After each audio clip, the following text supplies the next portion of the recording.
Hi brides, നിങ്ങളൊരു glass skin makeup fan ആണോ? ആണെങ്കിൽ ഉണ്ടല്ലോ ഇതിനെപ്പറ്റി കൂടുതൽ അറിയാൻ ഇൻട്രസ്റ്റ് ഉണ്ടെങ്കിൽ please keep watching this video. ഇതെന്റെ beautiful bride Shanu from Airo. Shanu എന്റെ ചെറിയൊരു കസിനായിട്ട് വരും. ഇന്ന് ആളുടെ എൻഗേജ്മെന്റ് ലുക്കാണ് കേട്ടോ നമ്മൾ ക്രിയേറ്റ് ചെയ്യണത്.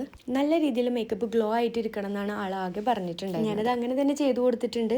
മേക്കപ്പ് എങ്ങനെയുണ്ടെന്ന് കമന്റിൽ അറിയിക്കണം കേട്ടോ. ആഫ്റ്റർ മേക്കപ്പ് എല്ലാ ബ്രൈഡ്സിന്റെ മുഖത്തും ഇങ്ങനെ ഒരു ചിരി വരുത്തുക എന്നുള്ളത് കുറച്ച് കഷ്ടപ്പാടുള്ള കാര്യമല്ലേ? ഞാൻ അങ്ങനെ പറയാൻ കുറച്ച് റീസൺസ് ഉണ്ട്. ഓരോ ബ്രൈഡ്സിന്റെ ഇഷ്ടങ്ങൾ ഉണ്ടല്ലോ ഡിഫറെന്റ് ആയിരിക്കും. ഡിഫറെന്റ് ടൈപ്സ് ഓഫ് സ്കിന്നാണ്. കൂടെ പല പ്രശ്നങ്ങളും ഉള്ള സ്കിന്നും ഉണ്ടാവും. ആസ് എ മേക്കപ്പ് ആർട്ടിസ്റ്റ് ഇതൊക്കെ മനസ്സിലാക്കിയിട്ട് അവർക്ക് ബെസ്റ്റ് ആയിട്ടുള്ള ഒരു മേക്കപ്പ് സജസ്റ്റ് ചെയ്യണം. ഓക്കെ, അപ്പോൾ നിങ്ങൾ ഗ്ലാസ് സ്കിൻ മേക്കപ്പ് ഒരുപാട് ഇഷ്ടപ്പെടുന്നവരാണെങ്കിൽ ഈ കാര്യങ്ങളൊക്കെ ഒന്ന് നോട്ട് ചെയ്ത് വെച്ചോ.